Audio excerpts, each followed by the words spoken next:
तो चलिए इस विचार की गहराई में उतरते हैं। एक ऐसा काम है जो इंसान दिन भर में लगभग 20,000 बार करता है। हाँ, 20,000 बार, और वो भी बिना रुके। बिल्कुल, मतलब जन्म की पहली पुकार से लेकर मृत्यु की आखिरी हिचकी तक ये काम लगातार चलता रहता है, बिना किसी छुट्टी के। एकदम सही। लेकिन क्या ये संभव है कि अगर इस स्वतः चलने वाली प्रक्रिया को सिर्फ एक बार पूरी जागरूकता और ध्यान के साथ कर लिया जाए, तो वास्तविकता को देखने का नजरिया हमेशा के लिए बदल सकता है? सुनने में तो ये सच में किसी चमत्कार या जादू जैसा ही लगता है ना? आज की इस विस्तृत चर्चा का विषय भी यही है। हम सांस और ध्यान के विज्ञान पर बात कर रहे हैं। और इसके लिए हमारे पास जो आज का स्रोत है वो बहुत ही दिलचस्प है। हाँ, वो एक बेहद शांत और दार्शनिक वीडियो की स्क्रिप्ट है, जिसकी शैली काफी हद तक ओशो के विचारों से मिलती जुलती है। बिल्कुल। और आज हमारा मिशन ये समझना है कि कैसे हमारी हर एक सांस, जिसे हम अक्सर पूरी तरह से नजरअंदाज कर देते हैं, हमें न केवल शांति दे सकती है बल्कि बहुत ज्यादा जागरूक भी बना सकती है। मुझे लगता है कि इंसान ने अपनी सांस को सबसे ज्यादा नजरअंदाज किया है, क्योंकि हमारे मन की बनावट ही कुछ ऐसी है कि वो हमेशा जटिल समाधानों की तलाश में रहता है। सही बात है। जो चीज बिल्कुल सामने है और मुफ्त में उपलब्ध है, उसे मन कोई खास अहमियत नहीं देता। मन को लगता है कि अगर कोई चीज इतनी आसानी से मिल रही है तो शायद उसमें कोई रहस्य या शक्ति होगी ही नहीं। और यहीं से हमारी स्रोत सामग्री की शुरुआत होती है। इसमें एक बहुत ही प्राचीन संवाद का जिक्र है जो विज्ञान भैरव तंत्र से लिया गया है। हाँ, ये भगवान शिव और देवी पार्वती के बीच की एक बहुत ही गहरी चर्चा है, जहां देवी पार्वती सत्य और ध्यान के मार्ग को लेकर गहरे प्रश्न पूछ रही हैं। जब मैंने पहली बार इस संवाद के बारे में पढ़ा तो एक पल के लिए मुझे लगा था कि शिव कोई बहुत बड़ी और रहस्यमयी तपस्या बताएंगे। मतलब कोई बहुत मुश्किल विधि। हाँ, कोई ऐसी विधि जिसमें शरीर को कष्ट देना पड़े या फिर वर्षों तक हिमालय की किसी बर्फीली गुफा में बैठना पड़े। लेकिन उन्होंने तो सिर्फ इतना कहा कि ध्यान कहीं बाहर की दुनिया में नहीं है, वो तो व्यक्ति की अपनी आती जाती सांस में ही छुपा है। यहाँ जो बात सबसे दिलचस्प है वो ये है कि इस प्राचीन सूत्र की सबसे बड़ी खूबी इसकी सरलता ही है। सरलता तो है, लेकिन मैं ईमानदारी से कहूँ तो मुझे ये बात थोड़ी अधूरी और बहुत ज्यादा आसान लगी। मतलब ये बिल्कुल वैसा ही है जैसे कोई अपना चश्मा पूरे घर में पागलों की तरह ढूंढ रहा हो, जबकि वो चश्मा उसकी अपनी नाक पर ही रखा हो। ये बहुत ही सटीक उदाहरण है। हम शांति को बाहरी दुनिया में खोजते हैं, जबकि उसका रहस्य हर पल हमारे भीतर चल रही सांस में है। लेकिन क्या इतनी आसान चीज वास्तव में इस अशांत मन को स्थिर कर सकती है? मेरा मतलब है, मन तो हमेशा इतनी उलझनों में रहता है, सिर्फ एक सांस पर ध्यान देने से ऐसा क्या बड़ा परिवर्तन हो जाएगा? मनोविज्ञान के अनुसार इंसान का मस्तिष्क इनाम और प्रयास के सिद्धांत पर काम करता है। अच्छा, मतलब डोपामाइन वाला सिद्धांत। बिल्कुल। जब मनुष्य कोई कठिन काम पूरा करता है या कोई भारी प्रयास करता है तो मस्तिष्क में डोपामाइन निकलता है और एक संतुष्टि महसूस होती है। तो इसलिए जब शिव कहते हैं कि कुछ नहीं करना है, बस अपनी सांस को देखना है, तो मस्तिष्क इसे खारिज कर देता है? हाँ, मस्तिष्क सोचता है कि बिना कोई भारी संघर्ष किए परम शांति जैसी बड़ी चीज कैसे मिल सकती है।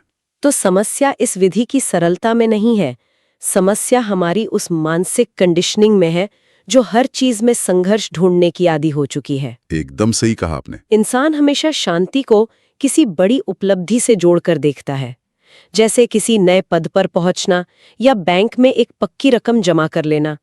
हम शांति को एक मंजिल मान लेते हैं। और यहीं पर ये ग्रंथ बाहरी दुनिया की दौड़ से हटकर सीधे भीतर की ओर मुड़ने का रास्ता दिखाता है। अगर हम बाहरी दुनिया को देखें तो वहां हर चीज लगातार बदल रही है। हाँ, रिश्ते, आर्थिक स्थिति, मौसम, कुछ भी स्थायी नहीं है। तो ऐसे में अगर किसी का मानसिक संतुलन उन बाहरी चीजों पर टिका है तो वो इंसान हमेशा डरा हुआ रहेगा कि कहीं वो चीज छिन ना जाए। लेकिन सांस एक ऐसी निरंतर प्रक्रिया है जो बिना किसी शर्त के मनुष्य के साथ है। वो जीवन भर धोखा नहीं देती। बिल्कुल, ये शरीर और अस्तित्व के बीच का एक सुरक्षित ठिकाना है। ये बात सोचने पर मजबूर करती है कि अगर सांस इतना सुरक्षित और हमेशा उपलब्ध ठिकाना है, तो ध्यान स्वाभाविक रूप से उस पर क्यों नहीं जाता? ये एक बहुत ही गहरा सवाल है। और स्रोत में भी इस पर एक तार्किक सवाल उठाया गया है। शरीर के भीतर तो और भी बहुत सी जटिल प्रक्रियाएं चल रही हैं, जैसे हृदय लगातार रक्त पंप कर रहा है या पाचन तंत्र काम कर रहा है। तो ध्यान केंद्रित करने के लिए सिर्फ सांस को ही क्यों चुना गया, धड़कन को क्यों नहीं? यह इस चर्चा का सबसे महत्वपूर्ण मनोवैज्ञानिक पहलू है। इसका सीधा संबंध समय की अवधारणा और इंसान के मन की प्रकृति से है। समय की अवधारणा से कैसे? अगर हम सांस की स्थिति को वैज्ञानिक नजरिए से देखें तो सांस का अस्तित्व सिर्फ और सिर्फ वर्तमान क्षण में है। मतलब अभी में? हाँ, कोई भी व्यक्ति बीते हुए कल की सांस आज नहीं खींच सकता और न ही आने वाले कल की सांस एडवांस में जमा कर सकता है। जहां सांस है वहां सिर्फ वर्तमान है। ये तो एक बहुत ही ठोस भौतिक सच्चाई है। लेकिन अगर सांस पूरी तरह वर्तमान में है तो इसके विपरीत मन की क्या स्थिति है? स्रोत में बहुत स्पष्ट रूप से बताया गया है कि मन कभी भी वर्तमान में टिक ही नहीं पाता। इसके लिए हमें मस्तिष्क के विकासवादी इतिहास को समझना होगा। अगर हम बड़े परिप्रेक्ष्य में देखें तो इंसान का दिमाग शांत बैठने के लिए डिजाइन नहीं हुआ है। तो फिर किस लिए डिजाइन हुआ है? इसका मूल काम है जीवित रहना, यानी सर्वाइवल। जंगलों में हमारे पूर्वजों को सुरक्षित रखने के लिए इस मन का काम था कि वो अतीत की बुरी घटनाओं को याद रखे, जैसे किसी जानवर के हमले को याद रखना। बिल्कुल, और उसके आधार पर भविष्य में आने वाले खतरों का अनुमान लगाए। इसलिए मन हमेशा या तो भूतकाल के अंधेरे में रहता है कि मुझसे क्या गलती हुई, या फिर भविष्य की चिंता करता है कि कल क्या बुरा हो सकता है। तो मन असल में एक रक्षा प्रणाली है जो लगातार समय की यात्रा कर रही है। एकदम सही। लेकिन इस पूरी प्रक्रिया में एक बहुत बड़ी कीमत चुकानी पड़ती है, और वो कीमत है जीवन के उस एकमात्र क्षण को खो देना जहां जीवन असल में घटित हो रहा है, मतलब आज और अभी। हाँ, जब इंसान भविष्य की चिंताओं में उलझा होता है तो वो अपनी थाली में रखे भोजन का स्वाद भी नहीं ले पाता। सही बात है। और यहीं पर सांस एक लंगर की तरह काम आती है। मन एक बेकाबू लहर की तरह है। इसे रोकने के लिए किसी ऐसी चीज की जरूरत होती है जो अपनी प्रकृति से ही वर्तमान में बंधी हो। तो जब ध्यान सांस पर लगाया जाता है जो कि सिर्फ वर्तमान में है, तो धीरे धीरे मन भी उसी सांस से बंध जाता है। बिल्कुल, मन को मजबूर होकर भूत और भविष्य से बाहर आना पड़ता है। एक मिनट, मेरी यहाँ एक शंका है, और शायद कई लोगों के मन में ये सवाल आता होगा, क्या ये संभव नहीं है कि इंसान सीधे अपने मन को ही आदेश दे दे? सीधे मन को आदेश? हाँ, मतलब अगर मुझे पता चल गया है कि मेरा मन भटक रहा है, तो क्या मैं बस ये तय नहीं कर सकती कि ठीक है, मैं अभी से सिर्फ वर्तमान में सोचूंगी, अतीत की बातें पूरी तरह बंद? इसके लिए सांस का सहारा लेने की क्या जरूरत है? अगर ये इतना आसान होता तो दुनिया में तनाव या डिप्रेशन नाम की कोई चीज होती ही नहीं। मनोविज्ञान में इस प्रक्रिया को समझने के लिए आयरॉनिक रिबाउंड इफेक्ट का सिद्धांत दिया गया है। अच्छा, ये आयरॉनिक रिबाउंड इफेक्ट क्या है? मतलब जब कोई इंसान किसी विचार को जबरदस्ती दबाने या रोकने की कोशिश करता है तो मस्तिष्क उसे एक खतरे के रूप में दर्ज कर लेता है और वो विचार और भी ज्यादा ताकत से वापस आता है। अरे हाँ, ये तो कुछ वैसा ही हुआ जैसे कोई इंसान पानी के भीतर एक हवा भरे गुब्बारे को जबरदस्ती दबाने की कोशिश कर रहा हो। वो उस गुब्बारे को जितनी ताकत से नीचे धकेलेगा, पानी का दबाव उसे उतनी ही तेजी से बाहर उछालेगा। ये बहुत ही शानदार उदाहरण है। ये बिल्कुल इसी तरह काम करता है। जब कोई व्यक्ति ये तय करता है कि मुझे कल की मीटिंग की चिंता नहीं करनी है, तो असल में वो कल की मीटिंग पर ही अपना सारा ध्यान लगा रहा है। वो खुद को याद दिला रहा है कि उसे क्या नहीं सोचना है और उसी विचार को ऊर्जा दे रहा है। एकदम। मन से सीधे लड़ना पानी में उस गुब्बारे को दबाना जैसा ही है, जो इंसान को थका देगा लेकिन परिणाम कुछ नहीं निकलेगा। तो इसीलिए शिव की ये विधि मन से लड़ने को नहीं कहती। नहीं, बिल्कुल नहीं। ये बस ध्यान को धीरे से एक तटस्थ प्रक्रिया पर मोड़ने को कहती है। जब ध्यान सांस पर आ जाता है तो अतीत और भविष्य के गुब्बारे खुद ही अपनी हवा निकाल देते हैं, क्योंकि अब उन्हें ध्यान की ऊर्जा नहीं मिल रही होती। ये बात तो पूरी तरह स्पष्ट हो जाती है कि मन से लड़ना व्यर्थ है।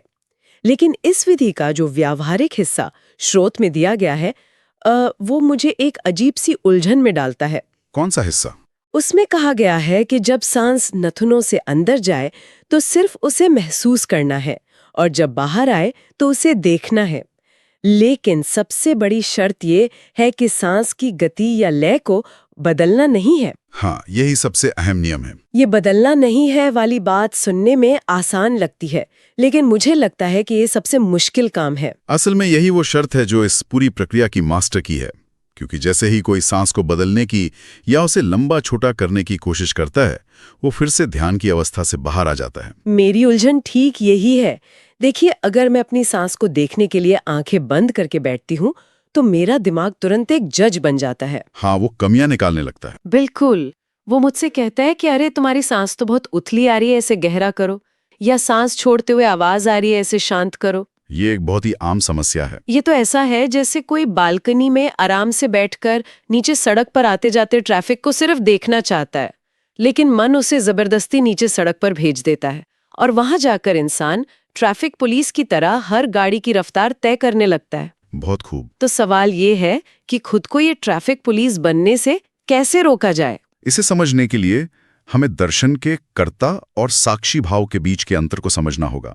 इंसान का मन हर समय कुछ न कुछ करने का आदी है।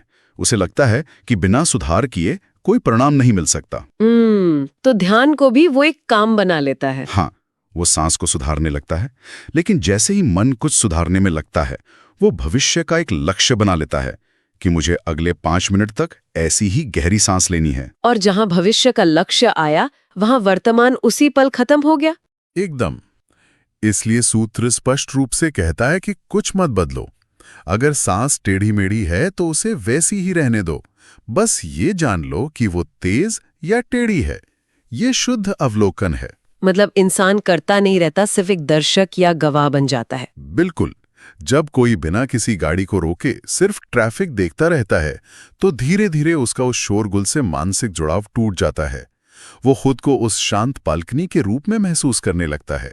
ये बहुत ही मुक्ति देने वाला विचार है कि हमें लगातार हर चीज को सुधारने की जिम्मेदारी लेने की जरूरत नहीं है। हम सिर्फ वो खाली जगह हो सकते हैं जहां चीजें बस घटित हो रही हैं। यही शुद्ध अवलोकन की कला है। तो जब कोई व्यक्ति इस अवस्था में गहराई तक पहुंचता है जहां वो बिना कुछ बदले सिर्फ देख रहा है, तो उसके भीतर क्या परिवर्तन होता है? मतलब इस पूरी प्रक्रिया का अंतिम परिणाम क्या है? जैसे जैसे ये देखने की प्रक्रिया गहरी होती है, मन को कोई नया काम नहीं मिलता। मन हमेशा संघर्ष करने के लिए किसी चीज की तलाश करता है। हाँ, उसे कुछ उलझन चाहिए होती है। तो जब उसे सांस बदलने का काम भी नहीं दिया जाता, तो विचारों की श्रृंखला अपने आप टूटने लगती है। मस्तिष्क में विचारों का जो शोर लगातार चलता रहता है, वो बिना किसी प्रयास के शांत होने लगता है। ऐसा नहीं है कि इंसान जबरदस्ती विचारों को रोक रहा है, बिल्कुल। बल्कि विचार खुद अपनी ऊर्जा खो देते हैं। बिल्कुल। और यही वो बिंदु है जिसे स्रोत सामग्री में असली शांति और इंसान की वास्तविक शक्ति कहा गया है। ये विचार आज के समय के हिसाब से बहुत ही प्रासंगिक है। आमतौर पर समाज में हम शक्ति का मतलब शारीरिक बल या धन से निकालते हैं, या दूसरों पर नियंत्रण से। हाँ, लेकिन ये स्रोत शक्ति की एक नई परिभाषा दे रहा है, वर्तमान में मौजूद होने की शक्ति। आज के सूचनाओं से भरे दौर में ये क्षमता सबसे बड़ी शक्ति है। इंसान हर तरफ से स्क्रीन और नोटिफिकेशन से घिरा हुआ है। लोगों का ध्यान लगातार विखंडित हो रहा है। इंसान मानसिक रूप से थका हुआ महसूस करता है। ऐसा लगता है जैसे हर कोई बस प्रतिक्रिया देने के लिए तैयार बैठा है। कोई खबर आई तो गुस्सा आ गया। हम कठपुतलियों की तरह हो गए हैं। ऐसे शोरगुल वाले माहौल में वही व्यक्ति सबसे ज्यादा शक्तिशाली है जो भीतर से स्थिर रह सके, जो अपनी सांस को देखकर मन को वर्तमान में रोक सकता है। उसे बाहरी दुनिया का कोई भी संकट विचलित नहीं कर सकता। उसकी असली शक्ति यह है कि वो बाहरी घटनाओं पर अंधाधुंध प्रतिक्रिया नहीं देता। एक शांत मन ही सबसे स्पष्ट और शक्तिशाली निर्णय ले सकता है। एकदम सही। इसका सीधा सा मतलब यह है कि शांति कोई बाहरी वस्तु नहीं है जिसे हासिल किया जाए। हम अक्सर कहते हैं कि जब घर बन जाएगा तब शांति से बैठेंगे, लेकिन शांति तो वो अवस्था है जो विचारों का शोर कम होने पर अपने आप प्रकट होती है। ये कुछ ऐसा है जैसे किसी मटमैले तालाब के शांत होने का इंतजार करना। अगर हम किसी उथल-पुथल वाले तालाब की कल्पना करें तो उसमें तलहटी नहीं दिखाई देती। हाँ, पानी गंदा ही दिखेगा। और अगर कोई इंसान पानी में हाथ डालकर उस गंदगी को जबरदस्ती नीचे बैठाने की कोशिश करे तो क्या होगा? पानी और ज्यादा मटमैला हो जाएगा, हलचल और बढ़ जाएगी। और यही गलती हम सब अक्सर करते हैं। हम अपने अशांत मन को जबरदस्ती शांत होने का निर्देश देते हैं, जिससे तनाव और बढ़ जाता है। तो शांति का उपाय क्या है? उपाय बस यह है कि तालाब के किनारे चुपचाप बैठ जाया जाए। गुरुत्वाकर्षण अपना काम खुद करता है। जब कोई हस्तक्षेप नहीं होता तो गंदगी धीरे धीरे नीचे बैठने लगती है और पानी साफ हो जाता है। और उसमें चमकता हुआ चांद स्पष्ट दिखने लगता है। सांस को बिना बदले सिर्फ देखते रहना, उसी किनारे पर बैठकर इंतजार करने की कला है। बिल्कुल, जहां मन की लहरें अपनी ही गति से शांत हो जाती हैं। ये सच में एक ऐसा नजरिया है जो किसी भी इंसान के मानसिक बोझ को तुरंत हल्का कर सकता है। अगर आज की इस चर्चा का सार निकालें तो वो ये है कि सांस सिर्फ फेफड़ों की एक यांत्रिक प्रक्रिया नहीं है, ये उससे कहीं ज्यादा शक्तिशाली उपकरण है। रोजमर्रा के भागदौड़ से थके हुए हैं। ये ज्ञान एक शॉर्टकट की तरह है। शांति हमेशा उपलब्ध है, बस एक सांस की दूरी पर।